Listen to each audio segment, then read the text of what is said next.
బ్రహ్మోత్సవం ఇది బ్రహ్మోత్సవం, బ్రహ్మాండ నాయకుని బ్రహ్మోత్సవం. బ్రహ్మోత్సవం ఇది బ్రహ్మోత్సవం, బ్రహ్మాండ నాయకుని బ్రహ్మోత్సవం. మోహిని అవతారం. జగత్తు మొత్తం మాయా మోహానికి లొంగి ఉందని, అదంతా తన లీలా విలాసమేనని స్వామివారు చెప్పడమే ఈ అవతారంలోని విశిష్టత. ఇది మాత్రమే కాక ఈ అవతార ఊరేగింపు విధానానికి ఓ ప్రత్యేకత ఉంది. మిగిలిన అన్ని వాహన సేవలు స్వామివారి ఆలయ వాహన మండపంలో ఆరంభమైతే, మోహిని అవతార ఊరేగింపు శ్రీవారి ఆలయం నుంచే పల్లకీపై ఆరంభమవుతుంది. మోహిని అవతారంలో ఉన్న స్వామి వజ్రాలు రత్నాలు పొదిగిన హారాన్ని ధరించి తన కుడి చేతితో చిలుకను పట్టుకుని ఉంటారు. ఈ హారాన్ని చిలుకను స్వామివారి భక్తురాలైన శ్రీవిల్లిపుత్తూరు ఆండాళ్ గోదాదేవి నుంచి వస్తుంది.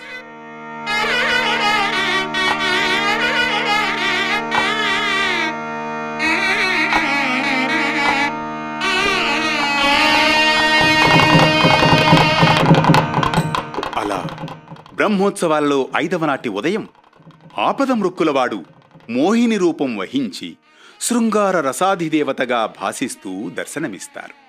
పక్కనే స్వామి దంతపు పల్లకీపై వెన్నముద్ద కృష్ణుడై మరో రూపంలో కనుల ముందుకు ఆలయం నుండి విచ్చేస్తాడు. కమనీయమైన శ్రీకాంతుని రూపం జగత్ సమ్మోహకంగా ఉంటుంది. సురాసురులు అమృతానికై క్షీరసాగరాన్ని మతిస్తారు.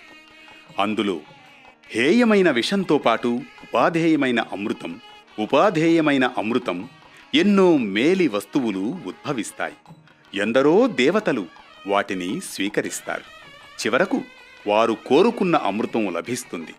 దానిని పంచుకోవడంలో కలహం తప్పదు.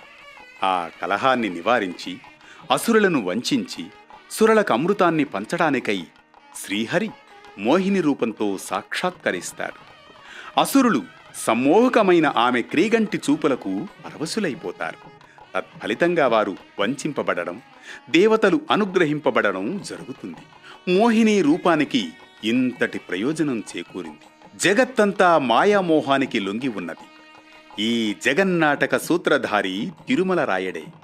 అయినా ఆయన ఈ బ్రహ్మోత్సవాలలో మోహిని రూపధారి అయి ప్రపంచమంతా తన మాయా విలాసమని, తనకు భక్తులు కానివారు ఆ మాయాధీనులు కాక తప్పదని, తనకు ప్రపన్నులైన వారు మాయను సులభంగా దాటగలరని ఈ మోహిని రూపంలో ప్రకటిస్తున్నాడు.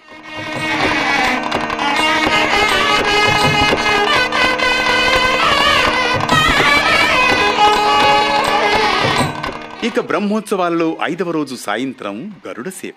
నవాన్హిక బ్రహ్మోత్సవాలలో గరుడ సేవ ముఖ్యాతి ముఖ్యమైనది.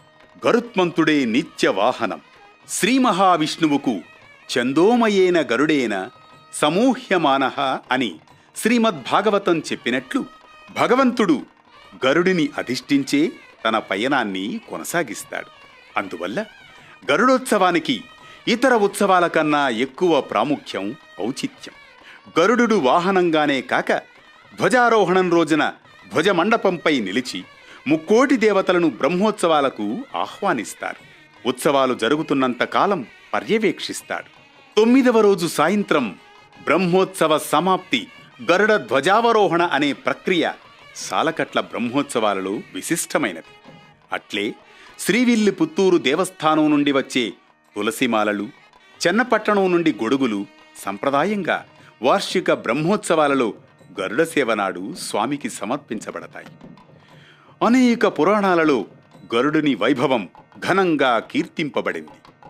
108 దివ్య దేశాలలోనూ గరుడ సేవ విశిష్టమైనది.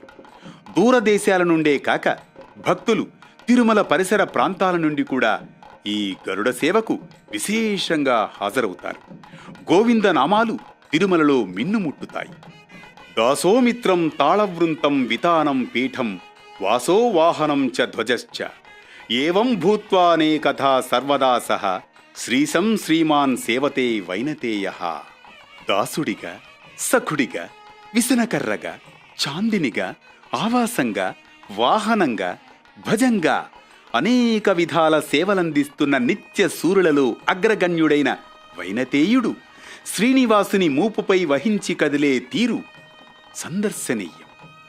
జ్ఞాన వైరాగ్య ప్రాప్తిని కోరే మానవులు జ్ఞాన వైరాగ్య రూపాలైన రెక్కలతో విహరించే భగవదధిష్ఠితుడైన గరుడుని దర్శించి అభీష్ట సిద్ధి పొందుతారు. గరుడుడిని పెరియ తిరువడి అంటే ప్రధాన భక్తుడు, ప్రథమ భక్తుడు అంటారు. ఏడాదిలో అన్ని రోజులు స్వామివారి మూలమూర్తికి అలంకరించే మకరకంఠి, లక్ష్మీహారం, సహస్రనామ మాలల్ని గరుడవాహన సేవ రోజున మాత్రం ఉత్సవమూర్తి మలయప్ప స్వామివారికి అలంకరింపజేస్తారు. ఇక ఈ సేవలో స్వామి సరసన దేవేరులు ఉండకపోవడం గమనార్హం. ఇదే తిరుమల శ్రీవారి వార్షిక బ్రహ్మోత్సవాలలో మోహిని అవతారం, గరుడ వాహనంలోని పరమార్థం, ఆంతర్యం. తిరుమల శ్రీవారి వార్షిక బ్రహ్మోత్సవాల విశిష్టతల కోసం కొనసాగుతూనే ఉండండి వేటు న్యూస్తో. బ్రహ్మోత్సవం ఇది బ్రహ్మోత్సవం.